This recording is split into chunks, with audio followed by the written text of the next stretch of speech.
नमस्कार प्रणाम दोस्तों, कैसे हैं आप सब।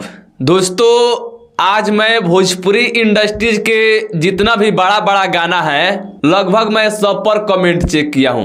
हेलो कौन ले लीजिए, चाहे रात दिया बुता के पवन भैया को ले लीजिए, चाहे खेसारी भैया के सज के सवर के जब आवेलू ले लीजिए, चाहे पवन भैया के पुदीना ले लीजिए, चाहे खेसारी भैया के कोको कोला ले लीजिए। मैंने भोजपुरी में जितना भी बड़ा बड़ा गाना आया है मैं आज सब कुछ चेक किया हूँ। जितना भी भोजपुरी के बड़ा बड़ा गाना है मुझे कहीं उतना कमेंट देखने को नहीं मिला जितना भोजपुरी के एक गाना पर मुझे कमेंट देखने को आज देखने को मिला है।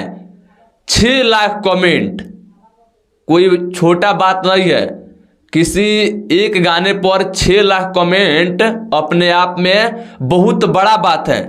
भोजपुरी के आप लोग जा करके बड़ा बड़ा गाना देख लीजिए, बहुत सारा गाना आप लोग देख लीजिए, लेकिन आप लोगों को किसी गाने पर भी 1.5 लाख 2 लाख 3 लाख से ज़्यादा कमेंट देखने को नहीं मिलेगा। लेकिन खेसारी भैया का एक गाना है, मात्र 30 मिलियन उस पर व्यूज है और 30 मिलियन व्यूज में ही 6 लाख कमेंट, 6-7-8 हज़ार कमेंट बाकी हैं 6 लाख होने में। तो उसको ले करके चलिए 6 लाख ही। उस गाने का नाम है तेरे मेरे दरमिया। उस पर मात्र 30 मिलियन व्यूज हैं और 30 मिलियन पर ही वो इतना बड़ा बड़ा रिकॉर्ड बना दिया है कि मुझे नहीं लग रहा है भोजपुरी इंडस्ट्री में किसी गाना ने बनाया होगा। 30 मिलियन व्यूज पर 1 मिलियन लाइक, 30 मिलियन व्यूज पर 6 लाख कमेंट, बहुत बड़ा मायने रखता है 6 लाख कमेंट। आप लोग बताइएगा अगर कोई और गाना देखे होंगे तो।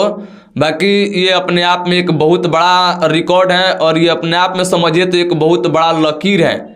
इस लकीर को भोजपुरी में और कोई तोड़ा है कि नहीं तोड़ा है। पवन भैया के किसी भी गाने पर 6 लाख भी कमेंट नहीं होगा तो खेसारी भैया एक समझ ले तो ये रिकॉर्ड ही खड़ा कर दिया है। तो आप लोग इस वीडियो में क्लियर कर दीजिएगा कि कौन किसके लकीर पर रेंग रहा है। बाकी हम इस वीडियो को यहीं पे एंड करते हैं। अगर आप लोगों को अच्छा लगा होगा तो इस वीडियो को लाइक शेयर कर दीजिएगा, चैनल पर नए तो सब्सक्राइब कीजिएगा और हम मिलते हैं नेक्स्ट वीडियो में। तब तक वीडियो देखने के लिए आप सब किसी को दिल से बहुत बहुत love you, thank you, bye by.